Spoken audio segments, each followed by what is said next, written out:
¿Qué pasaría si les dijera que, en la historia de la fe, existe una épica tan grandiosa que las religiones del mundo decidieron enterrarla? Un relato que, aunque suena a pasaje bíblico, fue deliberadamente excluido. Un texto que habla de ángeles que desafiaron a su creador, de gigantes que aterrorizaron la tierra y de un juicio que alteró para siempre el destino de la humanidad. Mi nombre es Juan, y en esta ocasión, vamos a desenterrar un misterio que ha permanecido oculto durante milenios, el enigma del libro de Enoc. A lo largo de los siglos, la Biblia se ha erigido como el pilar fundamental de la fe para millones de personas. Pero bajo sus cimientos, existen textos apócrifos, manuscritos religiosos que, por alguna razón, quedaron fuera de sus páginas. De entre todos ellos, ninguno ha generado tanta fascinación, debate y misterio como este. Mi viaje de estudio, a través de este enigma, comenzó con una pregunta simple. ¿Qué secretos tan poderosos contiene el libro de Enoc para que, salvo en un par de ramas de la Iglesia Ortodoxa, se decidiera no incluirlo en el canon bíblico? Para entenderlo, debemos viajar en el tiempo, a una época donde los límites entre lo celestial y lo terrenal parecían mucho más permeables.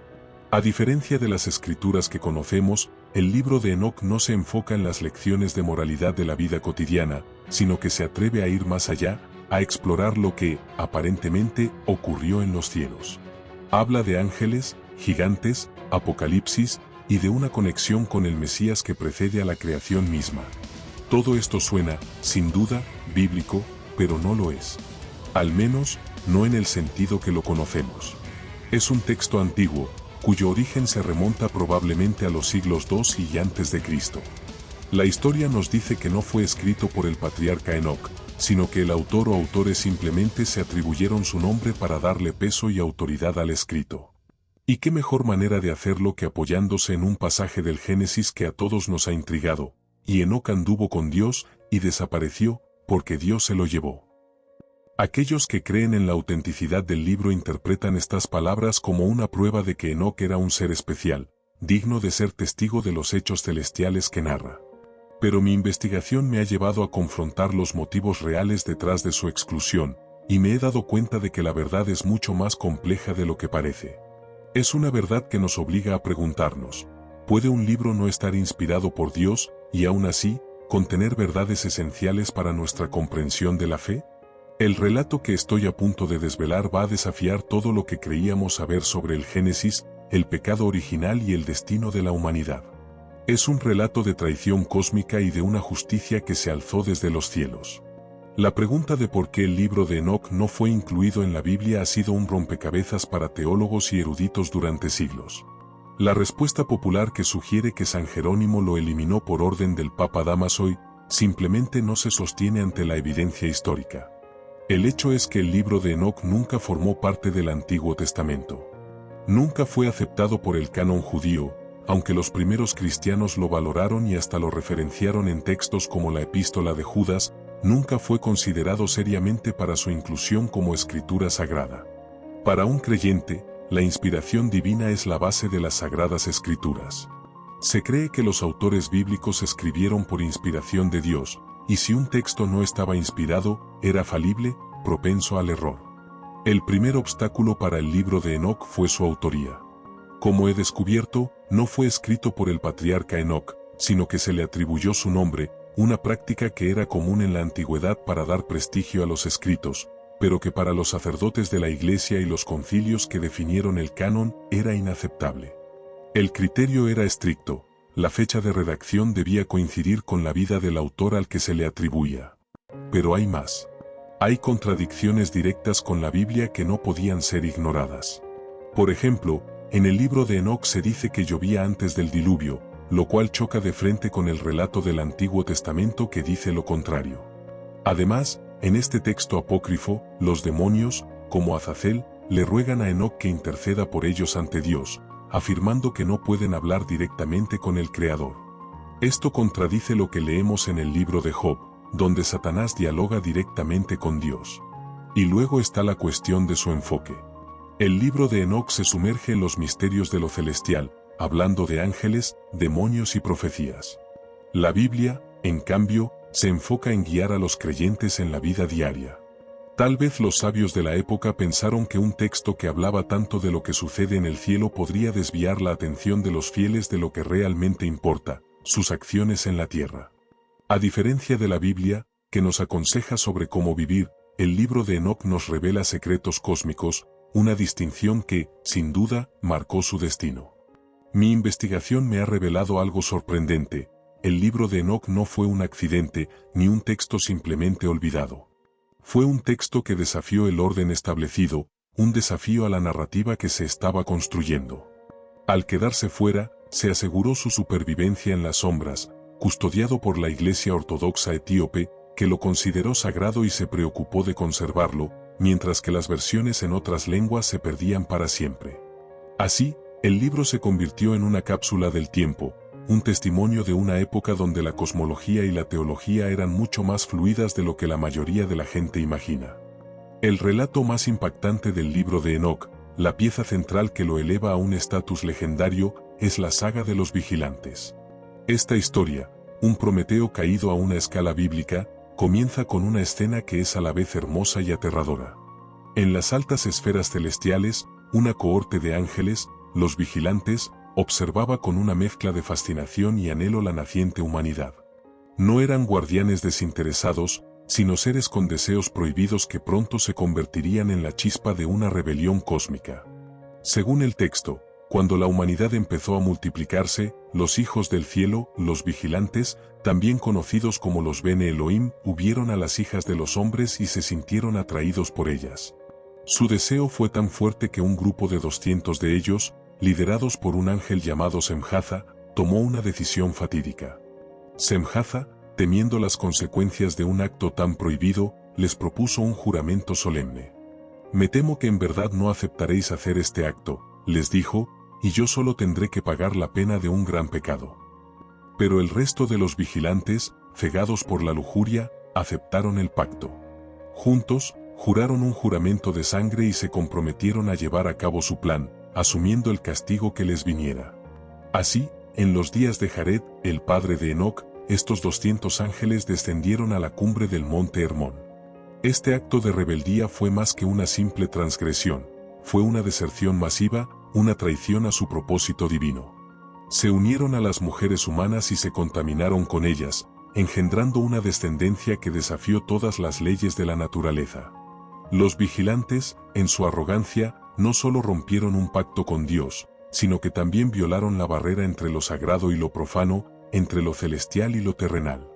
Mi investigación me ha revelado que esta historia no es del todo ajena a la Biblia.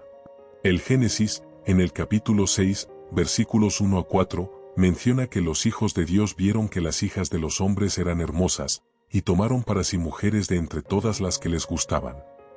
Sin embargo, el relato canónico es breve, un mero destello de una historia mucho más grande que el libro de Enoc se atreve a desvelar en todo su horror y majestuosidad.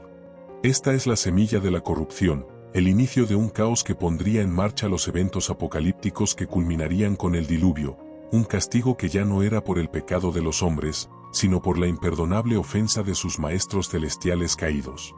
De la unión de los vigilantes con las mujeres humanas nació una prole que cambió el rostro del mundo. Los gigantes, a quienes el libro de Enoc llama los Anakim, y que en la Biblia son conocidos como los Nefilim. El texto los describe con una altura colosal, de 300 codos, lo que equivaldría a más de 137 metros.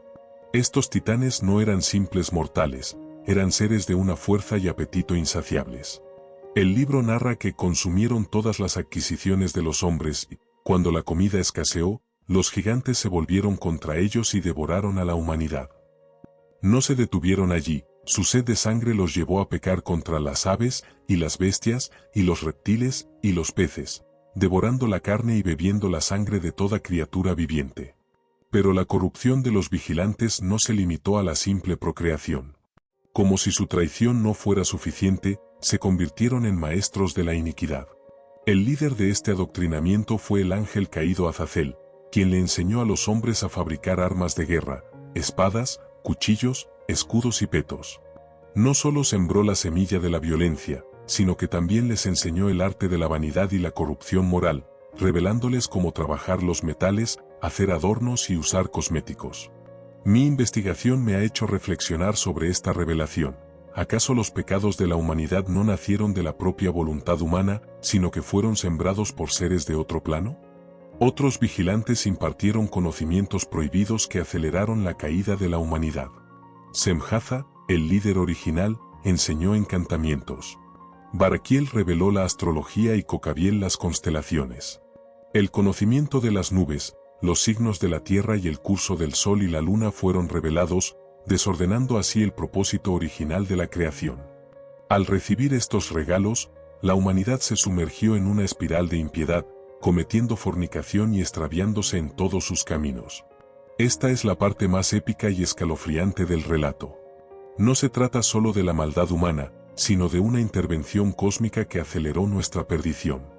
Los vigilantes no solo pecaron, sino que se aseguraron de que la humanidad también lo hiciera, dejando una herencia de violencia, vanidad y conocimiento profano que sellaría nuestro destino y pondría en marcha la inevitable ira de Dios. La corrupción de la tierra no pasó desapercibida en los cielos. Los grandes arcángeles Miguel, Uriel, Rafael y Gabriel, al ver la masiva depravación de los hombres y la maldad de los ángeles caídos, clamaron a Dios para que actuara.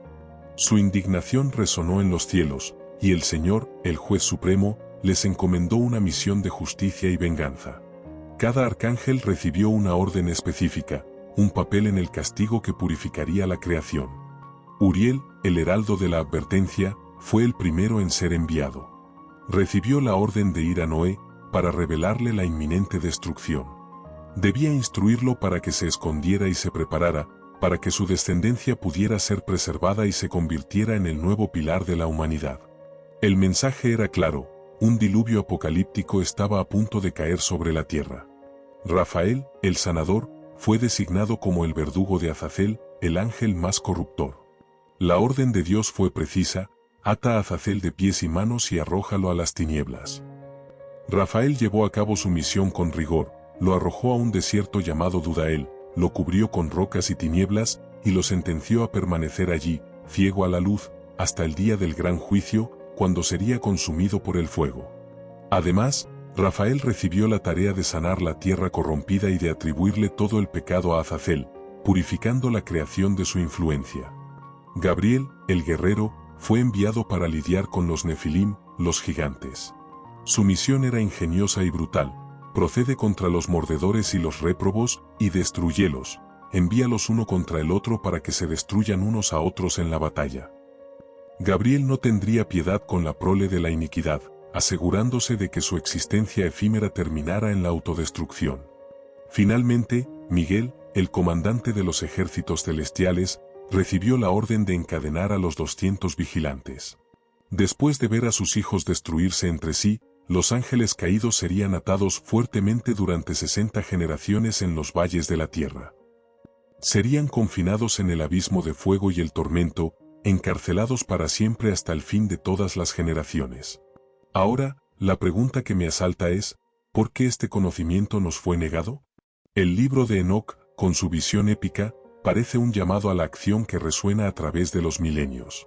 En la epístola de Enoc, la última parte del libro, se nos revela el apocalipsis de las semanas, una de las profecías más impactantes de la antigüedad. Enoc divide la historia del mundo en 10 periodos o semanas. Las primeras 7 semanas narran el pasado hasta su tiempo, pero las últimas 3 son una visión del futuro, una profecía del juicio final que me ha dejado sin aliento. La 8ª semana, nos dice el texto, será la de la justicia. En ella, a los justos se les entregará una espada para que juzguen a sus opresores. Al final de esta semana, el templo de la realeza eterna será construido en su esplendor, un acto que simboliza el triunfo final del bien sobre el mal. Esta no es solo una historia de un pasado lejano, es una hoja de ruta para el futuro. Un llamado a los justos a no permanecer pasivos, sino a prepararse para un tiempo de juicio y de victoria. Es un reto para nosotros, el público del siglo XXI, a mirar más allá de lo que nos ha sido enseñado, a cuestionar los dogmas y a buscar las verdades que han sido relegadas al olvido. No es un llamado a la violencia, sino a la fortaleza espiritual, a la preparación de la conciencia. Es un llamado a ser parte de la profecía, a estar listos para la justicia que vendrá. Pero el libro de Enoc también contiene una profecía que nos hace reflexionar sobre la naturaleza del Mesías. En la segunda parte del libro, el libro de las parábolas, se menciona a un ser que se sentará en el trono de gloria en el juicio final, un personaje al que también se le llama el justo, el elegido y el Mesías. La descripción de este ser es tan detallada que ha llevado a muchos a preguntarse si el libro de Enoc, escrito siglos antes, estaba anticipando la llegada de Jesucristo. Otros, sin embargo, sostienen que el Hijo del Hombre no es otro que el propio Enoc, quien, al ser elevado a los cielos y entronizado, se transformó en la figura de autoridad que conocemos por el tercer libro de Enoc, el ángel Metatrón, el ser más poderoso después de Yahvé. Esta dualidad de interpretaciones me fascina, ya que muestra cómo un solo texto puede dar origen a dos visiones tan opuestas de la historia de la salvación. Hemos viajado a través de la historia oculta, hemos descubierto la épica de los vigilantes, de los gigantes y de la venganza divina. Hemos desenterrado las profecías de Enoc y nos hemos enfrentado a la verdad de que nuestra historia, tal como la conocemos, es incompleta. El libro de Enoc, aunque no canónico, nos ofrece una visión grandiosa y detallada de un apocalipsis diferente. En la 9ª semana, la justicia y el juicio se revelarán a toda la humanidad. La opresión desaparecerá de la tierra y los malvados serán arrojados al pozo eterno, un castigo que no tiene fin. Los hombres finalmente verán el camino justo y eterno, y la verdad reinará sin oposición. Finalmente, en la 10ª semana, tendrá lugar el gran juicio. El texto lo describe como un evento de proporciones inimaginables. El primer cielo pasará y un nuevo cielo aparecerá, un lienzo de luz y gloria que brillará 7 veces más que el anterior. El pecado será desterrado, la justicia reinará para siempre y el bien obrará por toda la eternidad. La profecía concluye con una afirmación poderosa: el pecado ya no será mencionado jamás. Este es el final épico que las escrituras canónicas no se atrevieron a narrar en su totalidad. Es la historia que se quedó fuera de la Biblia, la saga épica que, a pesar de haber sido relegada al olvido, sigue resonando con una fuerza innegable. Y aunque hoy no lo consideremos parte de las Sagradas Escrituras, su historia y sus profecías siguen siendo un enigma fascinante, una prueba de que, incluso en las sombras, la historia de la fe es mucho más rica y compleja de lo que a menudo imaginamos. A través del libro de Enoc, he aprendido que no toda la verdad se encuentra en los libros sagrados que nos han sido entregados. A veces, los fragmentos más poderosos se encuentran en los lugares más inesperados, esperando a ser descubiertos, cuestionados y narrados. Esta es la historia que me atreví a contar, una historia de épica, de misterio y de una verdad que se esconde a plena vista. Hemos viajado a través de los secretos de la historia oculta, explorando la épica de los vigilantes, de los gigantes, y de la justicia divina que desciende sobre los impíos. Hemos desenterrado las profecías del libro de Enoc, enfrentándonos a la verdad de que nuestra historia, tal como la conocemos, está incompleta. Aunque este libro no es canónico, nos ofrece una visión impresionante, un apocalipsis diferente, que complementa y amplifica la narrativa de la Biblia. En la 9ª semana, la justicia y el juicio se revelarán a toda la humanidad. La opresión desaparecerá de la tierra, y los malvados serán arrojados al pozo eterno. Judas 1, 6, Apocalipsis 8 y 10. Los hombres finalmente verán el camino justo y eterno, y la verdad reinará sin oposición. Salmo 97, 2. En la 10ª semana, tendrá lugar el gran juicio, un evento de proporciones inimaginables. El primer cielo pasará, y un nuevo cielo surgirá, un lienzo de luz y gloria, 7 veces más brillante que el anterior, donde el pecado será desterrado, y la justicia reinará para siempre. Isaías 65, 17, 2 Pedro 3 y 13. El libro de Enoc nos recuerda que, aunque algunas verdades no se incluyeron en el canon, la revelación de Dios es más amplia y profunda de lo que solemos imaginar. Los fragmentos más poderosos de la historia de la fe pueden encontrarse en los lugares más inesperados, esperando ser descubiertos, cuestionados y narrados. Hebreos 11, 3. Esta es la historia que me atreví a contar. Una historia de misterio, de épica, de verdades que yacen a plena vista, desafiándonos a mirar más allá de lo evidente, y a acercarnos con fe al plan de Dios. Desde el Ministerio Evangelístico Nueva Vida, MEM 9322, Chile. Les enviamos un afectuoso saludo de nuestro pastor Ion Reyes, invitándolos a compartir este documental, a dejar su comentario y a ser parte de esta misión de luz y verdad. Que la bendición de Dios los acompañe siempre, y que su luz guíe sus pasos en la búsqueda de la justicia, la fe y la verdad.